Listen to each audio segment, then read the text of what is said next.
What if the parts of yourself you've spent years ignoring or suppressing were the very key to unlocking your greatest potential?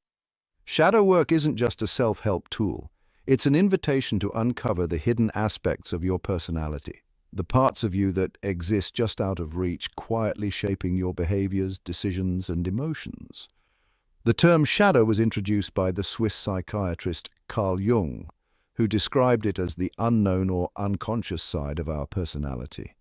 These are traits, desires, and emotions that society, family, or even we ourselves deemed unacceptable. Over time, they became buried, yet their influence never disappeared. Imagine a storage room in your mind, filled with forgotten memories, unprocessed emotions, and untapped potential. Shadow work is the process of opening that door, not to be overwhelmed by its contents, but to explore and understand them piece by piece. Why does this matter to you? Because these buried aspects are not just negative traits like anger or jealousy. The shadow is also home to strengths that you may have suppressed. For example, perhaps as a child you were told that sensitivity was a weakness, so you hid that part of yourself. But in doing so, you may have also buried the empathy and emotional intelligence that come with sensitivity. Or maybe you were discouraged from being assertive and now you struggle to set boundaries. These hidden parts of you hold the potential to enrich your life, if only you're willing to face them. But how does the shadow form? It begins in childhood as we learn which behaviors are acceptable and which are not. A child who expresses anger might be scolded and told, "Good kids don't get mad."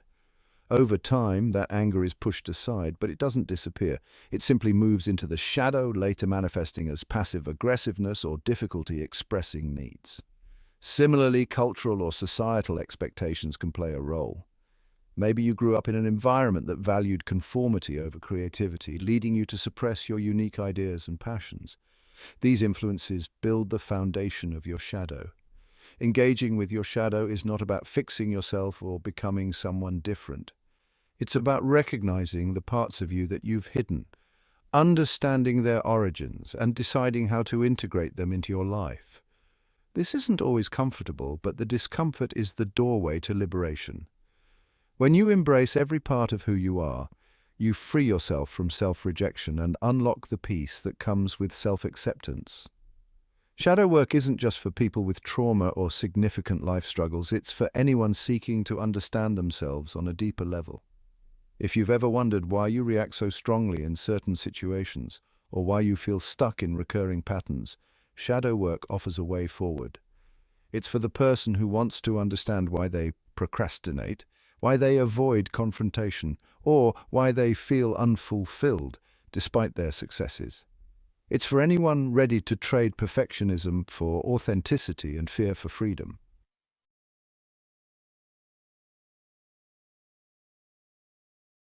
Shadow work carries an air of mystique, and with that come plenty of misconceptions. Let's separate fact from fiction to ensure you begin this journey with clarity and confidence. First, let's tackle the myth that shadow work is dangerous. You might have heard that delving into the unconscious is like opening Pandora's box, unleashing chaos and harm. But this couldn't be further from the truth. Shadow work isn't about diving into overwhelming emotions or reliving traumatic memories. It's about gradually bringing what's hidden into the light. Think of it as a dim room you've never entered before. At first, it might feel unfamiliar or even intimidating, but as you take small steps and illuminate one corner at a time, it becomes a space you can navigate safely. Approaching shadow work with care, mindfulness, and patience ensures that it remains a constructive process, not a harmful one. Another misconception is that shadow work is only for people with serious psychological issues or trauma. In reality, shadow work is beneficial for everyone. It's not about diagnosing or treating deep-seated issues, it's about understanding yourself better.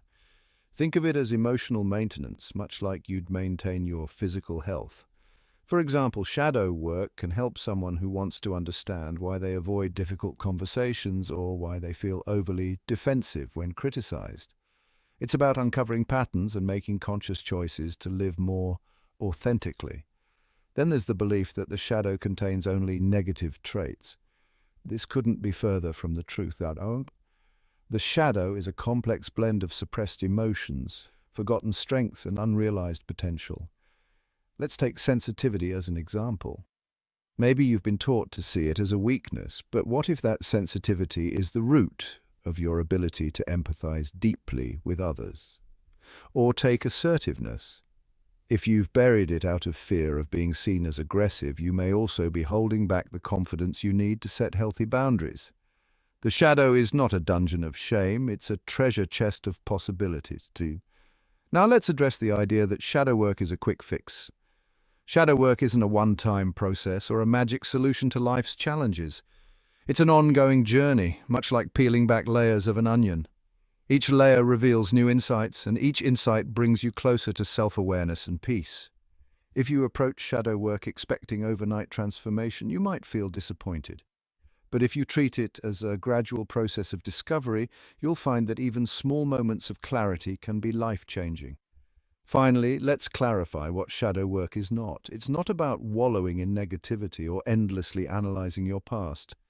It's about integration, about taking the parts of yourself you've denied and finding a place for them in your life. When you embrace the fullness of who you are, you stop being at war with yourself. And that's where the true power of shadow work lies. By dismantling these myths, shadow work becomes far less intimidating and far more empowering. It's not about perfection or fixing flaws, it's about understanding, embracing, and transforming. And it's available to anyone ready to step into their own light.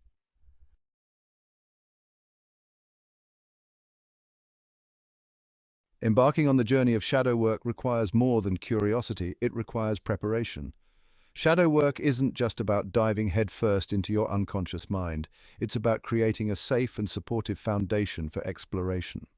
Like any meaningful undertaking, preparation ensures you're equipped to navigate the emotional terrain ahead with resilience and focus. I said, let's start with the environment.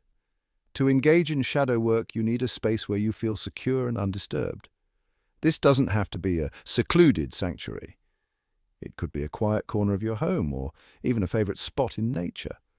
What matters is that the space makes you feel comfortable and grounded.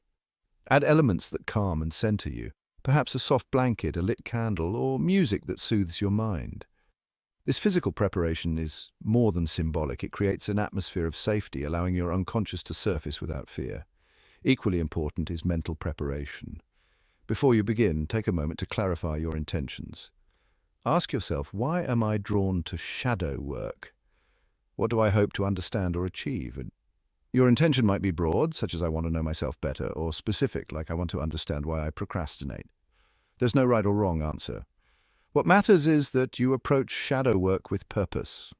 Writing down your intention can serve as a touchstone, helping you stay focused during moments of discomfort or doubt. Now, let's talk about readiness. How do you know if you're prepared to begin? Start by assessing your emotional state. Shadow work can bring buried feelings to the surface, so it's important to ensure you have the emotional bandwidth to engage with them. If you're feeling particularly fragile or overwhelmed by life circumstances, consider starting with light exercises, such as journaling about minor triggers or practicing mindfulness. Remember, shadow work isn't about diving into the deepest parts of your psyche on day one. It's about meeting yourself where you are. One critical element of preparation is cultivating self-compassion.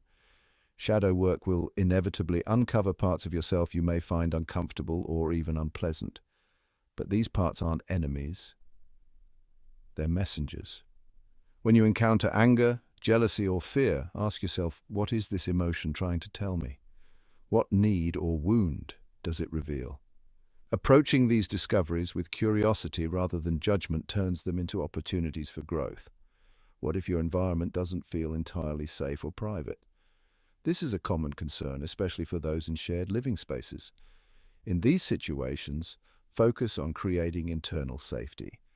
A simple grounding technique, such as deep breathing or visualizing a protective bubble around yourself, can help establish a sense of security. You can also designate specific times for shadow work when interruptions are less likely. Ultimately, preparation is about setting the stage for self-discovery. By creating a safe space, clarifying your intentions, and cultivating a mindset of compassion and patience, you ensure that your journey begins on solid footing.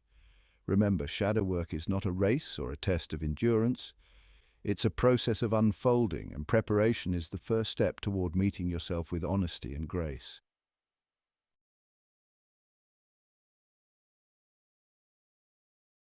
Now that you're prepared, it's time to take the first practical steps into shadow work. This stage is where curiosity meets action.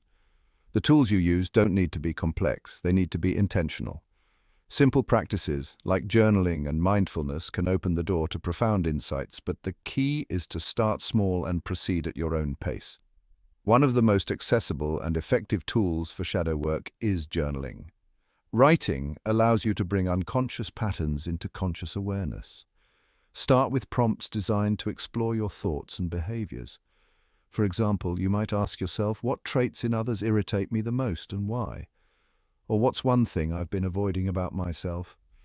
These questions help uncover aspects of your shadow that might otherwise go unnoticed. The act of writing without filtering or editing your thoughts can reveal insights that surprise you. But what if writing feels overwhelming?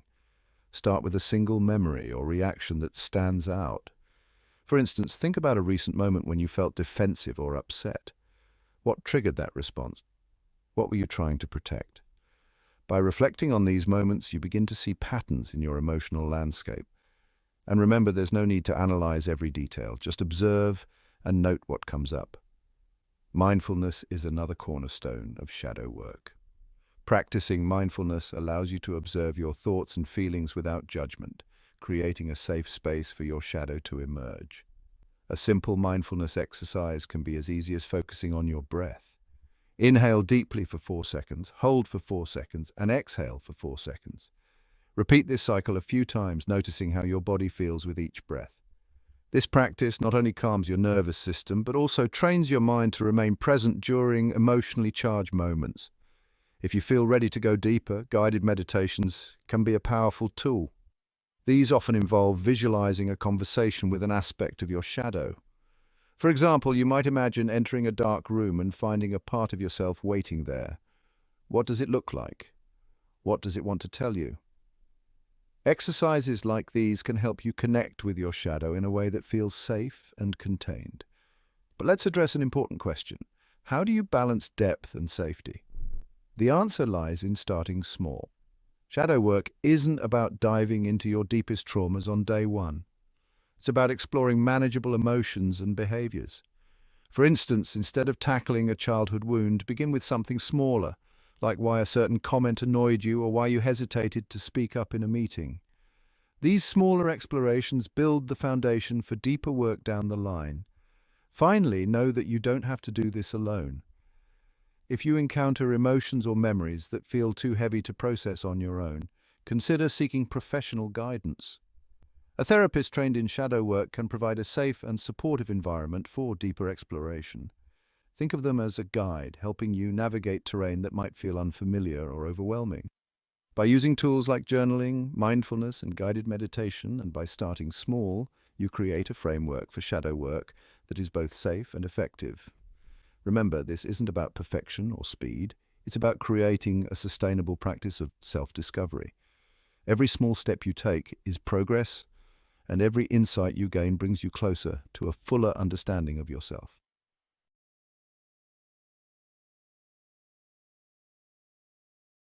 As you begin your journey into shadow work, it's natural to have questions, doubts, and even fears about what lies ahead.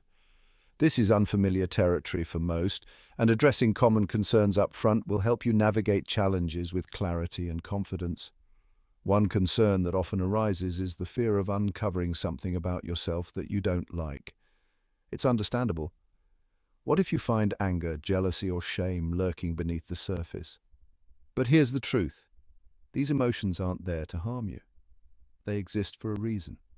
Anger, for example, might highlight a boundary that's been crossed.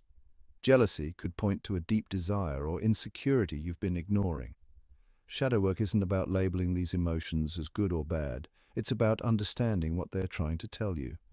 When you approach these feelings with curiosity rather than judgment, they transform from obstacles into stepping stones. Another common fear is being overwhelmed by the process. Shadow work can indeed bring up intense emotions, but these feelings are not new. They've always been with you, just beneath the surface. The difference is that now you're confronting them intentionally. If the emotions feel too heavy, pause. Take a deep breath and use grounding techniques. Focus on something tangible, like the sensation of your feet on the ground or the sound of your breath. Remind yourself that it's okay to step back and revisit the work when you're ready. Shadow work is not about pushing through discomfort at all costs. It's about respecting your limits while gently expanding them. Resistance is another challenge many people face. It might show up as procrastination, avoidance, or the nagging thought, do I really need this? Resistance often signals that you're approaching something significant, something your unconscious mind is trying to protect. Instead of fighting the resistance, acknowledge it and ask yourself, what am I afraid of finding? Or why might I be holding back? Sometimes simply naming the resistance can reduce its power. Pacing is also critical. One of the biggest misconceptions about shadow work is that you need to tackle your deepest wounds immediately. That's not the case. Start with manageable steps, reflect on minor triggers, small habits, or recent emotional reactions. For example, you might ask, why did I feel irritated when someone interrupted me today? These smaller explorations are just as valid as delving into deeper issues, and they help build the emotional resilience needed for more challenging work later on. Finally, there's the question of when to seek professional help. Shadow work is deeply personal, but it doesn't have to be solitary. If you encounter memories or emotions that feel too overwhelming to handle alone, seeking the guidance of a therapist or counselor can provide a safe container for your exploration. Indicators that professional support may be beneficial include persistent feelings of distress, difficulty separating past emotions from present experiences, or a sense of being stuck despite your efforts. Every challenge in shadow work is an opportunity for growth, but you don't have to face them all at once. By approaching the process with patience, curiosity, and a willingness to pause when necessary, you can navigate these obstacles effectively. Remember, the very fact that you're engaging in this work is an act of courage, and each small step forward is a step toward greater self-awareness and peace.